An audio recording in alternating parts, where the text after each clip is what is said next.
ಈ ಬೈಕ್ ಟ್ಯಾಕ್ಸಿಯ ಭವಿಷ್ಯ ನಾಳೆ ಹೈಕೋರ್ಟ್ನಲ್ಲಿ ನಿರ್ಧಾರ ಆಗಲಿದೆ. ಹಾಗಾಗಿ ಬೈಕ್ ಟ್ಯಾಕ್ಸಿ ಚಾಲಕರು ಈಗ ಹೈಕೋರ್ಟ್ನತ್ತ ಮುಖ ಮಾಡಿದರೆ ಏನಾಗಬಹುದು ನಮ್ಮ ಭವಿಷ್ಯ ಅಂತ. ಕೇಂದ್ರ ಸರ್ಕಾರ ಮತ್ತು ಹೈಕೋರ್ಟ್ ಸೂಚನೆಯ ನಂತರ ರಾಜ್ಯದಲ್ಲಿ ಬೈಕ್ ಟ್ಯಾಕ್ಸಿ ಸೇವೆಗೆ ನಿಯಮ ರೂಪಿಸುವ ಸಂಬಂಧ ಸಾರಿಗೆ ಇಲಾಖೆ ಅಧಿಕಾರಿಗಳು ವರದಿಯನ್ನು ಸಿದ್ಧಪಡಿಸಿದ್ದಾರಂತೆ. ದೇಶದ ಇತರೆ ಪ್ರಮುಖ 5 ನಗರಗಳಲ್ಲಿನ ಬೈಕ್ ಟ್ಯಾಕ್ಸಿ ಸೇವೆ ಮತ್ತು ನಿಯಮಗಳನ್ನು ಅಧ್ಯಯನ ನಡೆಸಿ ರೆಡಿ ಮಾಡಿರುವ ವರದಿಯನ್ನು ನಾಳೆ ಹೈಕೋರ್ಟ್ಗೆ ಸಲ್ಲಿಕೆ ಮಾಡಲಿದ್ದಾರೆ. ಆಟೋ ಟ್ಯಾಕ್ಸಿ ಚಾಲಕರು ಮತ್ತು ಮಾಲೀಕರು ಭಾರಿ ವಿರೋಧದಿಂದಾಗಿ ರಾಜ್ಯ ಸರ್ಕಾರ ರಾಜ್ಯದಲ್ಲಿ ಬೈಕ್ ಟ್ಯಾಕ್ಸಿ ಸೇವೆಯನ್ನು ಸ್ಥಗಿತಗೊಳಿಸಿತ್ತು. ಈ ಕುರಿತು ಹೈಕೋರ್ಟ್ಗೂ ಅಫಿಡವಿಟ್ ಸಲ್ಲಿಸಿ ಬೈಕ್ ಟ್ಯಾಕ್ಸಿ ಸೇವೆಗೆ ಸೂಕ್ತ ನಿಯಮ ರೂಪಿಸುವುದಿಲ್ಲ ಅಂತ ಕೂಡ ತಿಳಿಸಿತ್ತು.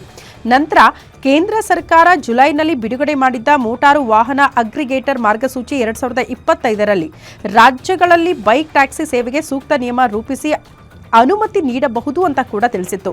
ಅದರ ಆಧಾರದಲ್ಲಿ ರ್ಯಾಪಿಡೋ, ಊಬರ್, ಓಲಾದಂತಹ ಅಗ್ರಿಗೇಟರ್ ಸಂಸ್ಥೆಗಳು ಬೈಕ್ ಟ್ಯಾಕ್ಸಿ ಸೇವೆಗೆ ನಿಯಮ ರೂಪಿಸಿ ಅನುಮತಿಸಿದಂತೆ ಸರ್ಕಾರಕ್ಕೆ ಸೂಚನೆ ಕೊಡಬೇಕು ಅಂತ ಹೈಕೋರ್ಟ್ಗೆ ಅರ್ಜಿ ಸಲ್ಲಿಕೆ ಮಾಡಿದವು.